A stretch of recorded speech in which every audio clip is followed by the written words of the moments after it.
Okay, welcome to our spring 2022 Ionic Viper nanoCHAT YouTube video series. These are short videos where members talk about some issue related to teaching that they find fitting or interesting that they want to talk about. And so we've been doing these for a while. And so this is a weekly series now called nanoCHAT NeWBiEs, where we'll be capturing what it's like to teach inorganic chemistry from the first time in real time, week by week. So we're hearing from two Ionic members, Shirley Lynn and Wes Farrell. They're both at the U.S. Naval Academy. And so I'm your host today. My name is Kyle Grice. I'm a inorganic chemistry professor at DePaul University in Chicago. So I recommend you go check out the previous week's nanoCHATs, but without any further introduction, how did things go this week? This week we got to start chapter 2 in the book, which is Lewis structures, valence bond theory, VSEPR, and this is all material that I love teaching in general chemistry.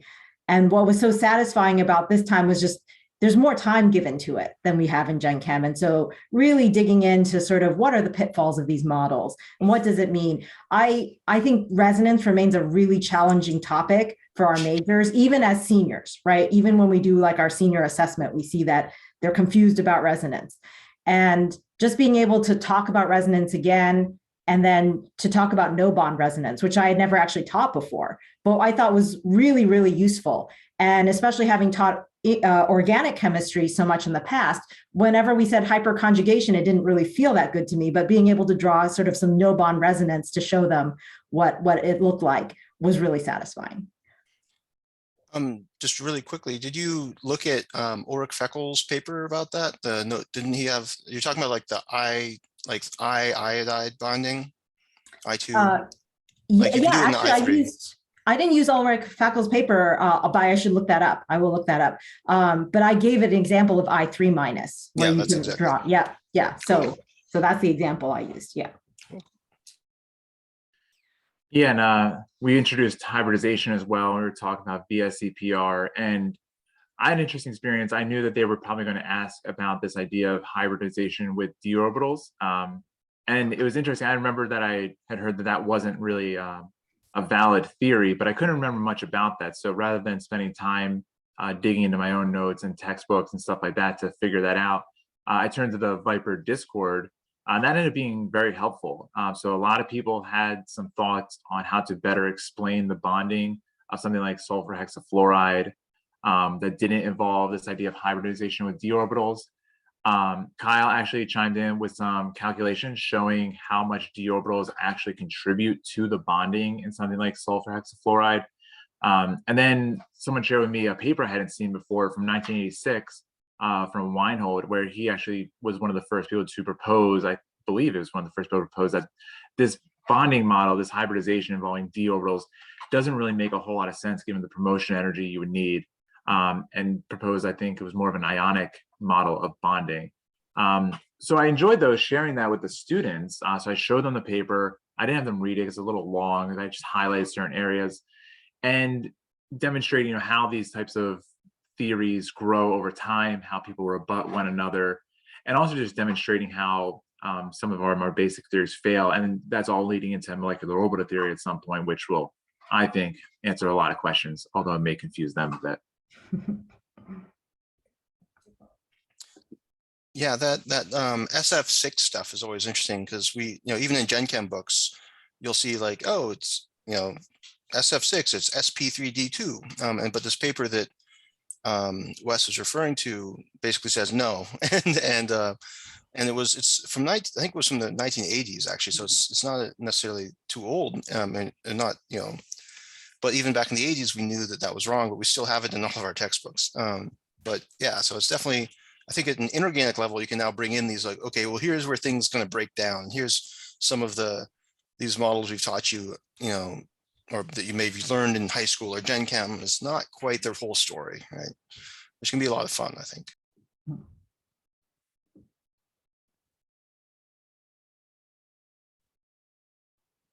What about, so you're in week 3. Have you done any assessments yet? Yeah, so having finished chapter 1 last week, we went ahead and we both did quizzes on chapter 1. And I think we very much embraced sort of the Ionic Viper ethos of we want free response questions, right? And really let the students try to write out and explain their reasoning. And what we see from like previous nanoCHATs, this has been brought up, that this is the course where our students learn how to speak like chemists and to think like chemists. And it's really, really powerful to see how they get things close, but not quite right. And to have that conversation with them. I haven't returned my quiz yet, but I will on Monday, to have that conversation with them. Like, you know, this was close, but in fact, what you said was factually incorrect. And this is not how you want to say it. You want to actually go in this direction. So just looking forward to moving our students who are juniors further along in that path, because as seniors, we do like to give assessments where they have to explain in a more holistic way what's happening.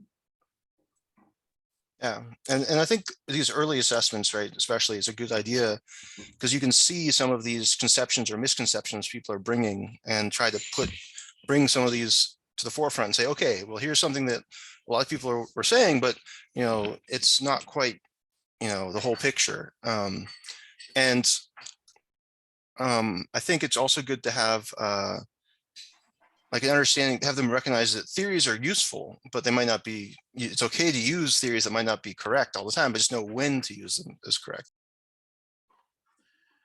One thing that I found interesting is in grading these quizzes, I had asked some open-ended questions about breaks in periodic trends, so things like ionization energy and electron affinity.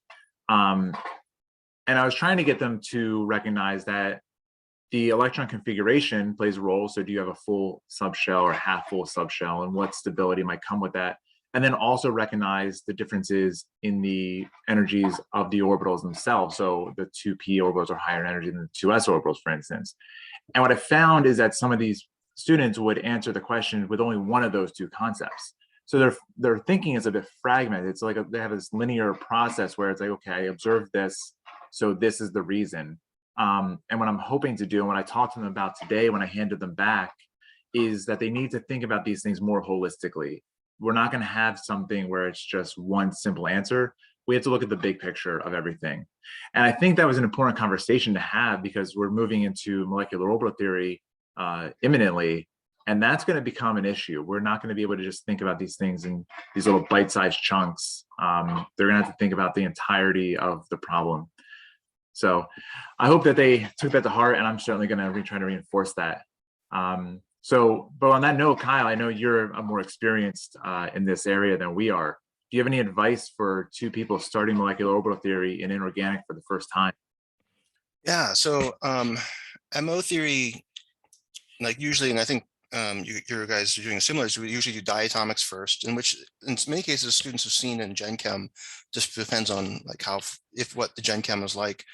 But I think one of the good things I do early on is actually go back to atomic orbitals and spend times on nodes and energy, right? Because then if you can get them to recognize nodes well, then you can put up an MO diagram and say, okay, can you see that the anti-bonding orbitals have one more node or have more nodes than the non-bonding orbitals, right? And start to make those, that like view and seeing all those connections between like the atomic concepts up to the molecular concepts. Another thing is that, you know, I often will do MO theory with symmetry, but you know, if you haven't covered symmetry yet, I think getting students to understand Gerada and Ungerada early, I think is good too. And that's even if you're doing that before symmetry, it's like a primer into symmetry, like thinking about, can you think of this as a three-dimensional object? And it might be that finding some way to model or image like the MOs might help students seeing those nodes in three-dimensional shape. Yeah, I did actually, because I'm slightly began talking about MO theory, and I had to share that I put up the symbols, you know, the U and the G, and I asked the students, I was like, does anyone know what these are? And thinking is maybe one of those questions that no one knows, and sure enough, someone chimed in with the right answer. I had no idea how to respond because I was not expecting somebody to have the correct answer. Yeah, so we found it, or I found it in my university. Some of the students get it in PChem. And so some of them had taken PChem before taking inorganic because of the sequencing of our courses, but some hadn't. And so some were familiar with Garada and Ungarada, but some were not. And so it just depended on maybe if it had been mentioned in a previous course. So I was curious, Kyle, in the Garada Ungarada definitions, I guess I hadn't anticipated that that might be something the students would struggle with. In what ways have you seen students kind of not get it right? Well, so they would memorize the order of the diatomics and just say, okay, this is Garada, this is Ungarada, this is Garada, this is Ungarada, and just know those labels, but not know why. And so, and then if you just give them a standalone orbital and that's not in the map with the other MOs and say, is this Garada, Ungarada, they would have trouble. And so it's the kind of, again, missing the forest for the sake of the trees, or missing the trees for the sake of forest, right? They're either looking too broadly or too detailed, and we want them to get both, right? The big picture and the details. Right? But yeah, I'm excited to hear what you guys cover and learn as you go through MO theory next week. Okay, and that, I think our short little chat is to wrap up. So thanks for this week's installment. I'm curious to see what you guys do as the weeks continue. And so thanks for this conversation. And I hope that people who watch this video get information out of it and feel inspired to share how their experiences are going. And remember to, if you want to comment on this, you can do it. You can chat and have a discussion about it on our Discord server. Usually we'll talk about it, these things, these nanoCHATs in our comm chat. If you don't know how to get into the Discord server, it's called the Viper Pit, and there's an invite information on ionicviper.org. So thanks to Shirley and Wes, and I look forward to next week when we'll hear what they did with MO theory. Thanks, everyone.